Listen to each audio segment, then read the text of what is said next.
We are officially less than 2 weeks away from Sparking Zero, and when less than 2 weeks away, I'm just going to give you guys another video of these theme teams that I've been doing, and I'm just going to be completely honest. These lists do get progressively harder, especially if we're dealing with some of the lesser categories. But these videos are always fun to put out because they're just team suggestions for people who just want to play the game in a completely different way and don't really want to use like the hyper optimal, super crazy meta characters that are in Sparking Zero. And I honestly find the team building in Dragon Ball Sparking Zero to be the most interesting part of the game. So without further ado, let's get into it. And before I do, please keep in mind with these lists, I do try to keep each character unique. What that means is I'm not going to have echo characters. Like say for example for Trunks, I'm not going to have base Trunks, Super Saiyan Rage Trunks all on one team, because to me that just seems pretty boring. And you can even just transform into those characters just by using the base characters anyway, so it just doesn't really make a whole lot of sense. And with these teams, I want to encourage people to use some of the less hype characters per se, so that way we get more out of the roster that Dragon Ball Sparking Zero is providing for us. Without further ado, let's get into it. So first on this list, I'm going to be talking about Super Saiyan 3 Gotenks. So Super Saiyan 3 Gotenks is probably a big surprise that Super Saiyan 3 Gotenks is going to be mentioned first here. As I've said before, that these are in no particular order. These can honestly, you can mix and match these characters' orders however you like. With him, I just only picked him for the cool factor. Back in BT3, not only was he super fun to play, he also had like the unique, like a gimmick of every time he would hit like a knockback attack or something like that, he would hit like a pose towards the camera every single time. He also had one of my favorite ultimates in the game, because it was one of the few ultimates in the game that actually had another character come into frame when you were launching it, and it also did a shit ton of damage, by the way. And also being the only Super Saiyan 3 on this team, it just gives some extra cool points, and it honestly lands him a spot on this list. Gotenks is also probably one of the most overhated fusions in Dragon Ball, probably like right next to Kefla. He's getting a spot on this team. And with that, I'm going to the next character. That next character is going to be Dragon Ball Super Trunks, and you could honestly use any form of Trunks here. The same thing goes with Gotenks. I forgot to mention that with him. With Trunks, he is probably going to be the most frustrating character in the game, in my opinion. Mostly because this dude has one of the most annoying, the longest like strike ultimates or rush ultimates, whatever you want to call it. This motherfucker has the longest animation I've probably seen in the game, and I can definitely see this one pissing people off when it comes to the online setting. Heck, even when you're sitting next to your friends and shit. But he has the most annoying rushdown strike super in the game. What saves him though is that his transformation, or his Super Saiyan form, he gets the Spirit Sword, which is probably one of the best, if not the best representation of the Spirit Sword we've gotten in the Dragon Ball game, because this Spirit Sword animation is like super cinematic, very fucking cool. It's one of the most stylish ultimates they've ever released in the game. They actually made Dragon Ball Super Trunks look really fucking good in this game, unlike other games. Xenoverse. Yeah, that's gonna be it for Trunks. I'm just really worried about his base form with that ridiculous ball ultimate, or whatever the fuck they call it. It's like he traps you in like a key sphere and slices you like 1,000 times, and the animation takes 10 years. I can go over like forever bitching about that ultimate. Coming in after Future Trunks, I'm going to give you Future Gohan. Future Gohan, he has some of the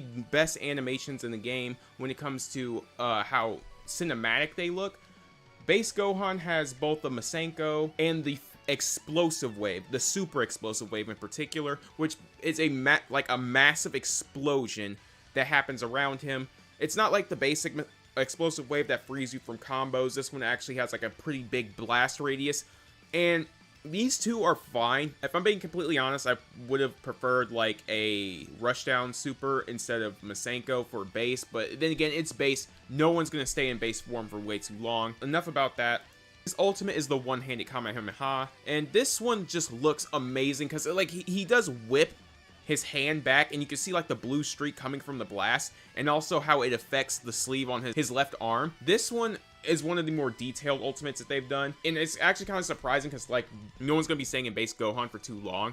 So the fact that they went this crazy in detail with Future Gohan is kind of crazy, and it's something that you can appreciate while you're playing with them. The Super Saiyan Future Gohan, on the other hand, has a completely different moveset. Wild Sense is completely replaced by Evil Barrier, and Full Power Charge is replaced by Power Up to the Very Limit, the better version of Full Power Charge. Evil Barrier works exactly like Explosive Wave, so when you're getting comboed or you need to block an attack or like a basic attack, you can use Evil Barrier to shield yourself.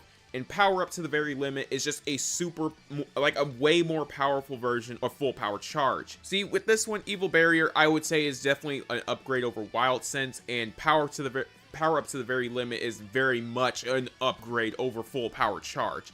And he completely loses Masenko for Hyper Masenko, which also has a completely unique animation, and it does a lot more damage. This one, he does a completely different animation where he pulls his hand to the side and then fires it. Like, it's a weird one. I'm not sure how I feel, because I much more associate Masenko with the hand over your forehead and then blast type shit. And his second super attack, Explosive Wave, gets replaced by Special Beam Cannon, which you can use to charge and do like an ultimate's worth of damage pretty much.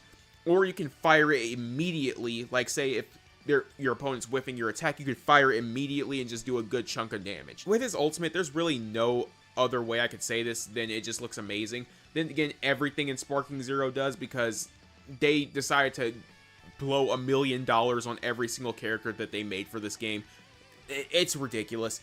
But Future Gohan, just based off of the animations alone and the attention to detail, I would have him on this team. It doesn't even, for me, it really wouldn't even matter what his skills were.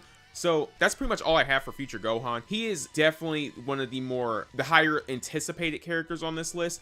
Actually, he's probably the most anticipated character on this list out of everyone that I have here. So with that being said, I'm going to get to the last two, and this next one is just going to be Goten. And I'm going to put these two in the same entry, that being Goten and Gohan from the second Broly movie, these two.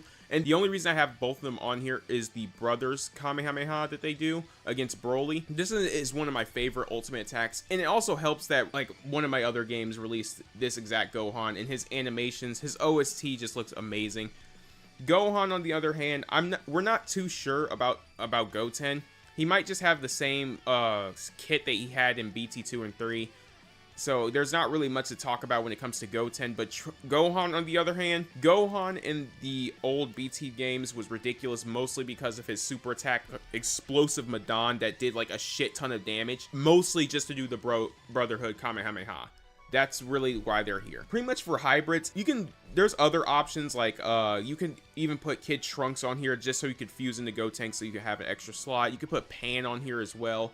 We have no news on the GT counterparts of Trunks and Goten, which I find that very weird, because you would think they would be here if all the most hype GT character, Super Saiyan 4 Gogeta, is in the game, but I guess they're not here. But that's what I have for the hybrids. This is what my team would look like. Again, with these lists, you can pretty much take any of these characters in any form that you want. That's really all I have for you guys today. If you guys do enjoy these theme team battles, please let me know what theme team you would like to see next, because this game has like such a massive, like ridiculously massive roster that you can honestly choose any team and it won't be wrong. So with that being said, if you do like the video, please like the video and subscribe. Tell me what theme team you want to see next, and I'll see you guys next time.